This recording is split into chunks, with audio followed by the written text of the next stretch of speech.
গর্ভাবস্থায় পেটে টান টান বা শক্ত অনুভূত হওয়ার কারণ, গর্ভাবস্থায় পেট শক্ত হয়ে যাওয়ার কারণ ও সমাধান। আপনি কি গর্ভাবস্থায় হঠাৎ পেটে টান টান ভাব বা শক্ত অনুভব করছেন? এটি সাধারণ কিছু হতে পারে, আবার কখনো কখনো গুরুত্বের সাথে নেওয়া প্রয়োজন। আজ আমরা জানাবো এর কারণ, কখন চিন্তার বিষয়, আর কিভাবে সামলাবেন। এক, স্বাভাবিক কারণগুলো। প্রথমেই জেনে নেই স্বাভাবিক কিছু কারণ, যেগুলো সাধারণত ভয়ের কিছু নয়। ব্যাক্সটন হিক্স সংকোচন, এটি প্র্যাকটিস কন্ট্রাকশন নামেও পরিচিত।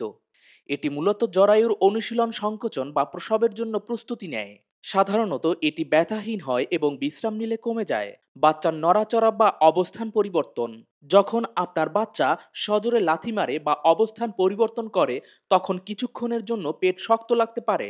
গর্ভাবস্থায় হজমজনিত কারণে হজম ধীর গতিতে হয়, ফলে গ্যাস তৈরি হতে পারে। এর ফলে পেট শক্ত লাগতে পারে। মূত্রপূর্ণ হয়ে যাওয়া, যদি দীর্ঘ সময় ধরে প্রস্রাব ধরে রাখেন তাহলে জরায়ুর উপর চাপ পড়ে, ফলে সাময়িকভাবে পেট শক্ত লাগতে পারে। দুই, কখন চিন্তা কারণ হতে পারে, যদি পেট শক্ত হওয়ার সঙ্গে ব্যথা থাকে। প্রকৃত প্রসব ব্যথার সময় পেট শক্ত হয়ে যায় এবং ব্যথার তীব্রতা ধাপে ধাপে বাড়ে।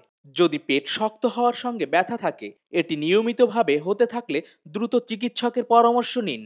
যদি পেট শক্ত হওয়ার সঙ্গে রক্তপাত বা অ্যামনিওটিক ফ্লুইড বের হয়, তবে এটি জরুরি অবস্থা হতে পারে, দ্রুত হাসপাতালে যান। যদি বাচ্চার নড়াচড়া কমে যায়, পেট শক্ত হওয়ার পাশাপাশি যদি মনে হয় বাচ্চার নড়াচড়া কমে গেছে, তাহলে এটি সিরিয়াস হতে পারে। তিন, কিভাবে সামলাবেন। লম্বা সময় দাঁড়িয়ে থাকলে বা হাঁটাচলা করলে এমন অনুভূতি হতে পারে, তাই আরামদায়ক ভঙ্গিতে বসুন বা শুয়ে পড়ুন। পানি পান করুন, শরীর পানি শূন্য হলে ব্যাগস্টন হিক্স সংকোচন বাড়তে পারে, তাই পর্যাপ্ত পানি পান করুন। গরম সেক নিন, হালকা গরম পানিতে স্নান করলে বা গরম পানির ব্যাগ দিয়ে সেক দিলে আরাম লাগতে পারে। হালকা ব্যায়াম করুন, নিয়মিত হাঁটাহাঁটি করলে হজম ভালো হবে, ফলে গ্যাস বা ব্লেটিংজনিত পেট শক্ত হওয়া কমবে। ডাক্তারের পরামর্শ নিন, যদি সন্দেহ হয় বা উপসর্গ বেশি মনে হয়, তবে দেরি না করে চিকিৎসকের পরামর্শ নিন।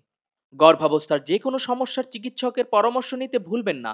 সুস্থ থাকুন, নিরাপদ থাকুন। আপনার গর্ভাবস্থার যে কোনো সমস্যা দুশ্চিন্তা না করে সঠিক পদক্ষেপ নিন। ধন্যবাদ সবাইকে।